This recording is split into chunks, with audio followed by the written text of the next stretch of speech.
Kapagpalang araw, kaibigan. Kung inyong kaibigan kay Jesus, yan naman po si dating chairman, Guillermo, dito sa Barangay 97.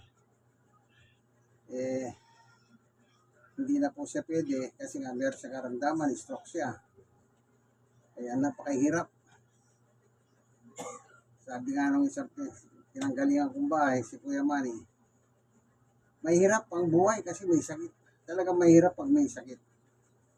Yung ang wala sakit, mahirap ang buhay. Sabi nga nung umupa rito, mahirap ang buhay pero lumalaban. Hindi ka lalaban eh. Kumbaga sa dagat, nasa dagat ka, kailangan lumangoy ka. Kahit hindi ka marunong lumangoy ka. Para makasurvive ka. Dahil ang buhay talaga, nakadesign yan, kakain tayo na 3 beses ang araw. Isang beses ka lang hindi kumain, kaibigan, iba na ang takbo ng utak mo. Halos hindi ka na makausap ng maayos. Ganyan po ang buhay. Kaya ako, sa mga gustong mag-asawa, ang pinapayo ko, pag nag-graduate ka, magtrabaho ka, lahat ng kinita mong pera, ibigay mo sa magulang mo. Yun. Pag ganun ang gagawin mo, pagpapalain ka ng Diyos. Pagdating ng araw, tsaka ka na pwedeng mag-asawa. Yung iba wala sa lugar nag-aasawa eh. Kaya pag nagkaroon ng problema, yan ang nagiging problema. Yung isa nagpapakamatay. Hindi po hindi solusyon yan. Ang pagpapakamatay. Papatay mo yung buhay mo na bigay ng Diyos. Kasalanan. Ba sabi sa kasulatan, huwag kang papatay. Sa Biblia po, tayo papalawak sa Biblia. Tayo mag-aharal, hawak ng Biblia, poemen ng Biblia ng mga pastor. Ang Biblia po ay malalaman mo kung sino magliligtas sa iyo, kaibigan, sa apoy ng impyerno. Lahat po ng tao papunta sa apoy ng impyerno dahil po lahat ng tao ay nagkasala sa Diyos. Pero mayroong solusyon para hindi ka ma-impyerno, kaibigan. Ito ang ating tatalakayin. Panginoon Diyos, sa aming Ama na makapangyarihan sa lahat, minsan pa, samahan mo po kami sa aming pagbubulay ng iyong salita. Buksan ang puso't isip ng bawat isa upang sa ganon, aming pong maunawaan ang iyong turo't aral. Salamat po sa ngalan ng aming Panginoong Yesus. Amen and amen. Praise God.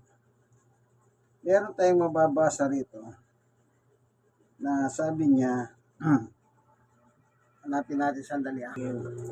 Ito yung nakasulat sa San Judas, chapter 1, verse 22. Kahawain ninyo ang mga nag-aalinlangan. 23. Agawin ninyo ang iba upang maligtas sa apoy. Ang iba naman kahawain ninyo nang may along takot. Kaskulaman ninyo pati ang mga damit na nilang nabahiran ng kahalayan. Yan. Anong sabi ni San Judas? Agawin ninyo ang iba upang mailigtas sa apoy. Ibig sabihin, talagang may pupunta po sa apoy. Sino pupunta sa apoy? Sa impyerno. Tao rin po. Pag namatay yung hayop, wala po yan. Walang kaluluwa ang hayop. Kaya kinakain ng tao ang hayop bilang kanilang pagkain. Pero ang tao po, pag namatay, meron po siyang kaluluwa. Yung kaluluwa po yun, pag namatay yung isang tao, doon po pupunta sa apoy. Ibig sabihin, totoo ang apoy. Meron pong nakasulat dito. Tignan natin yung patungkol sa apoy. Ganito po ang ating makikita. Hanapin ko na po. Ayon sa San Lucas 16:19, may isang mayaman laging nakasuot ng mamahaling damit at saganang-sagana sa pagkain na araw-araw. 20.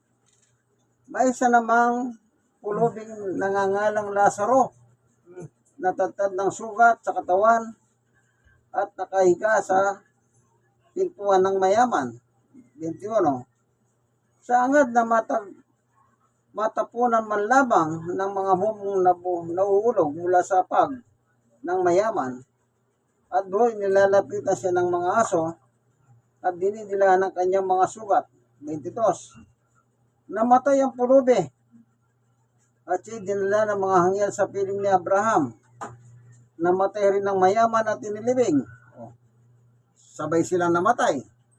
Di lang natin alam kung maaga o sa hapon, pero namatay sila. 23. Ito yung mayaman. Sa gitna ng kanyang pagduro sa daigdig ng mga patay, natanaw ng mayaman si Lazaro sa piling ni Abraham.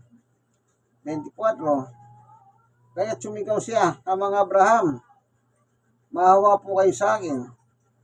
Utusan po ninyo si Lazaro na isawsaw sa tubig ng dulo ng kanyang daliri at basahin ang aking dila. Dahil ako nag-iirap sa apoy na ito. May apoy talaga, kaibigan. Kaya sabi ni Sanodas, agawin nyo sa apoy. Talaga meron papunta sa apoy, kaya nga may pangangaral. Sa pamamagitan ng pangangaral, marami pong nasikan ng salita ng Diyos na nagbago ang buhay. Sipin nyo po, nagdurusa sa apoy ng pagdurusa. Talagang meron pong apoy. Anong tawag dyan sa apoy? Impyerno. Tingnan natin yung San Marcos. Lang ang Panginoong Yesus nangaral. Akala nila hindi totoo yung apoy, yung impyerno. Pero si Jesus nangaral patungkol sa apoy, sa impyerno. Ganito ang mababasa. Marcos 9:42. Mabuti pa sa isang tao ang siya bitinin sa lihig ng isang malaking gilingang bato at itapos sa dagat kaysa maging sanhi ng pagkakasala na isa sa maliit na ito na nananalig sa akin. 43. Kung ang kamay mo ang magiging sanhi ng iyong pagkakasala, putulin mo ito. Mas mabuti pang ang pumasok sa buhay na walang hanggan na putol ang isang kamay kaysa na may dalawang kamay na may mapunta ka sa impyerno sa apoy na hindi namamatay. Yung apoy po hindi namamatay, yung impyerno. Isipin nyo, kaibigan, walang bumbero pwedeng pumatay ng apoy sa impyerno. Wala. 44. Doon hindi namamatay ang mga huod na kumakain sa kanila at apoy. May huod pa pala sa impyerno na hindi namamatay sa apoy. Anong trabaho ng uod? Yun palang kumakain sa tao. Nasa impyerno. Isipin mo na, sa impyerno ka na, kinakain ka pala lang ng uhod. Kita nyo po. 45. Kung ang mga paha mo ang nagigisani ng iyong pagkakasala, putulin mo ito. Mabuti pa sa pumasok sa buhay na walang hanggan, na putol ang isang paa kaysa may dalawang paa na papunta ka sa impyerno. 46. Doon hindi namamatay ang mga huod na kumakain sa kanila at ang apoy.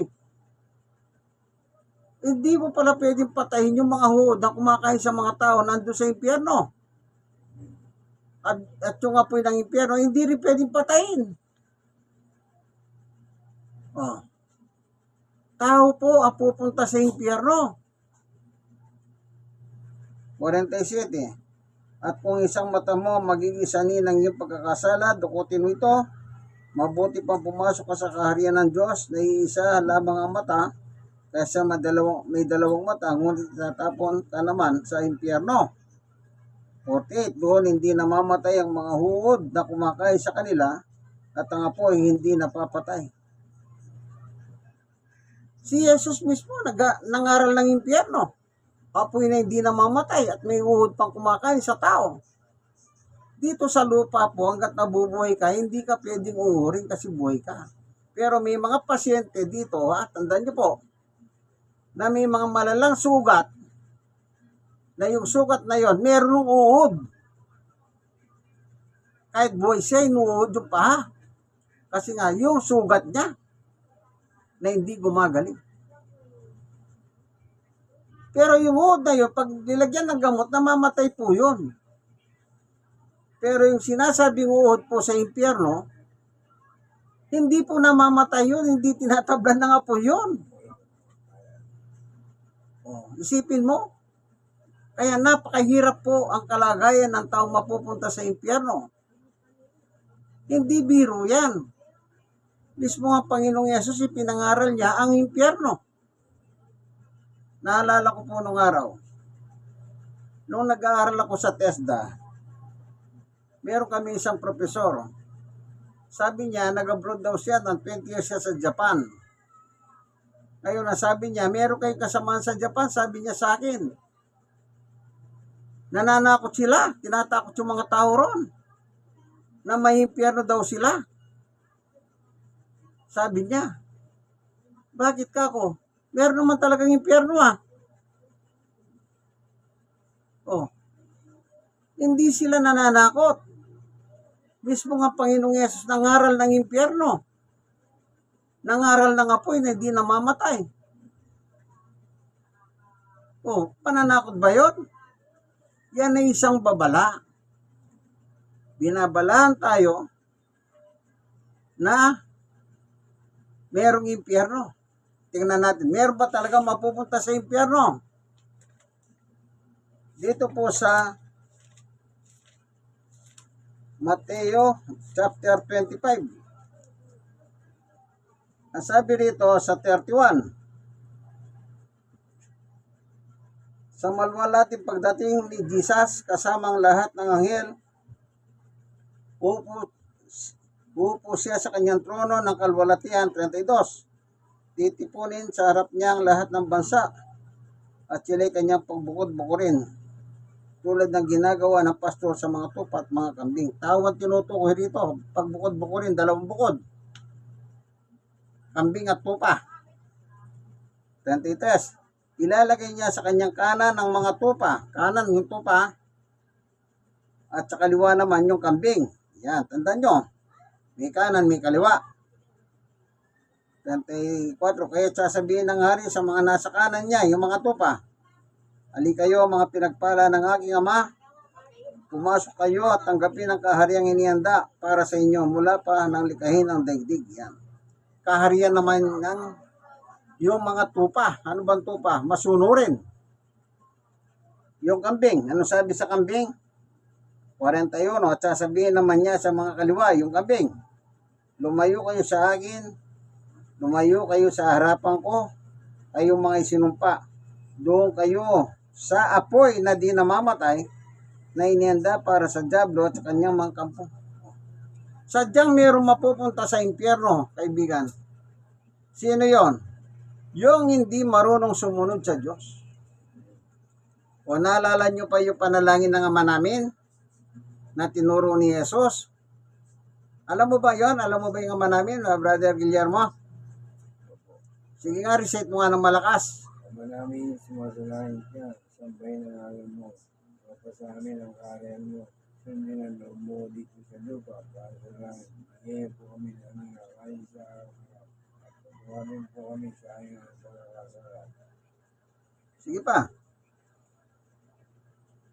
Pagkawamin po kami sa ayon ang pagkakasalan. Huwag mo kami pentuin sa tukso.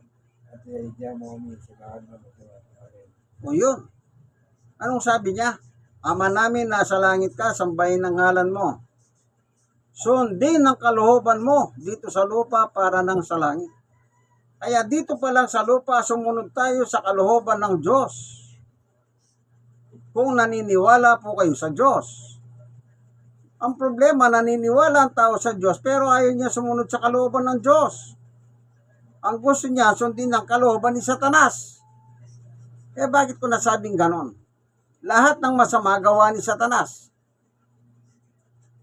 Ganun lang kasimple para ma-identify ninyo. Lahat ng masama gawa ni Satanas yan. Kung diyan ka nabubuhay, kaibigan, Ibig sabihin, barkada mo si Satanas. Kaya pagdating ng araw, kung mamatay ka, ganyan ang buhay mo, yun, malalagay ka sa impyerno. Apoy na di namamatay. Kahit tayo mo mapunta sa impyerno, kahit tayo mo pa kay Satanas. Ngayon, kung talaga kayo mo kay Satanas, sundin mo ang kalooban ng Diyos. Dito sa lupa hanggang sa langit. Paano ba pagsunod sa Diyos? Eh di sundin nyo ang mga salita ng Diyos. Kung ano yung mabuti. Simple lang, walang Diyos. Mabuti, masama. Yung mabuti, sundin mo. O halimbawa, nabubuhay ka sa bisyo. Tama ba yun o mali? Di natural, mali yun. Nagbibisyo ka eh.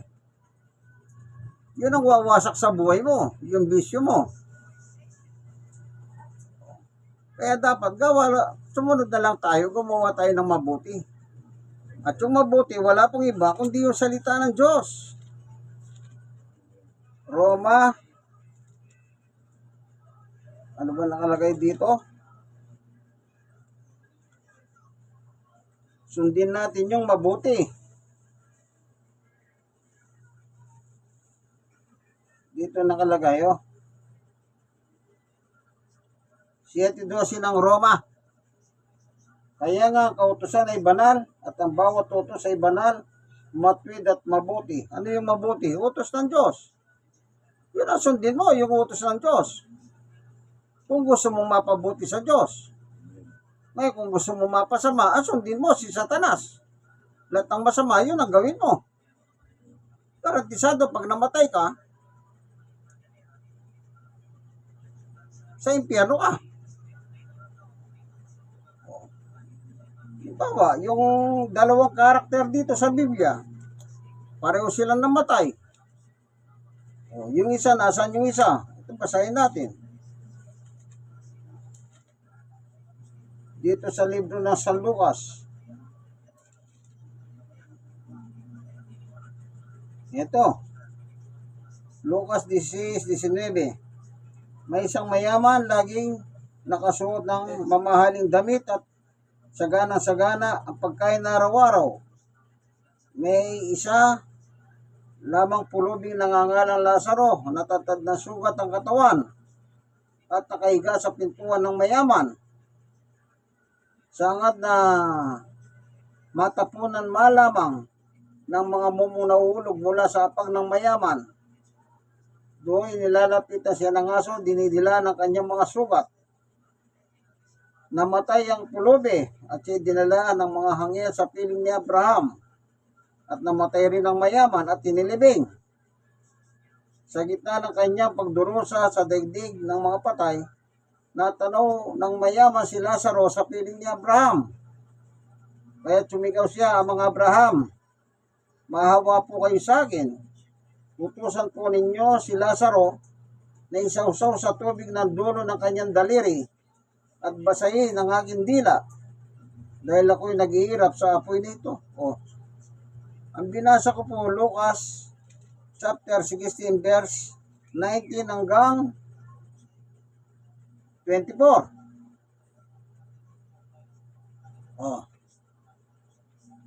Yung maramot na mayaman, isipin mo sa mayaman siya, araw-araw kumakain siya ng masarap. Itong pulubi naman, si Lazaro, doon naka-staycation doon sa kanyang pintuhan na naghahantay ng bigyan siya ng pagkain ng mayaman. Kahit yung mga nahulog na lang namumo sa lamesa, ang bigay sa kanya. Payag si Lazaro. Pero yung mayaman, hindi eh. Maramot. Hindi nagbibigay. So namatay silang pareho. Siyempre, yung mayaman, namatay na mayaman, maginawa ang katawan, lahat, everything, masaya. At yung namatay naman ng Lazaro na may sakit pa, wala na makain, may sakit pa. Mahirap pa sa daga. Pareho sila namatay. Pero kailan na nilang dalawa, si Lazaro nasa paraiso ng Diyos. Pero itong mayaman, nandun sa apoy ng impyerno na nagdurusa. At nakikiusap siya. Ang mga Abraham, utusan mo si Lazaro. Idildil ang kanyang daliri sa tubig at ipatak sa aking dila. Kasi naghihirap ako sa apoy na ito. Eh, ang pagitan malayo eh. Langit impyerno na yun eh. Oh, isipin mo itong daliri kong ito. Isasaw-saw ko sa tubig ito ha. Di ba, may tubig. Eh di magkaroon ng konting tubig ito. Eh, sa layo ng lalakbayin ko, sigurado ka, pagdating ko doon, may tubig pa ba ito? Wala na. Wala na. Isipin nyo, isang patak lang sa kanyang dila para lang maginawan kasi nagduro sa apoy ng impyerno. Dapat, lahat po tayo nagkasala, lahat tayo papunta tayo sa apoy ng impyerno. Pero may solusyon. Ibinigay ng Diyos si Jesus upang lahat na sasampalataya sa Kanya ay hindi mapahamak sa impyerno kundi magkaroon ng buhay na walang hanggan sa piling ng Diyos sa langit. Kaya kung hindi nyo pa po sinusuko ang buhay ninyo kay Jesus, kaibigan, kung sino ka man, mayaman ka man, mahirap, nanonood ng video ito, nakikinig ng video ito, isuko mo ng buhay mo kay Jesus. Wala ka naman magagawa eh. Tanging si Jesus lang po ang makapagliligtas sa atin. Amen? God is good all the time. Kaya nga po pinadala rito eh. Sino man sumampalataya sa Kanya, hindi mapapamak sa apoy ng impyerno, kundi magkaroon ng buhay na walang hanggan sa piling ng Diyos sa langit.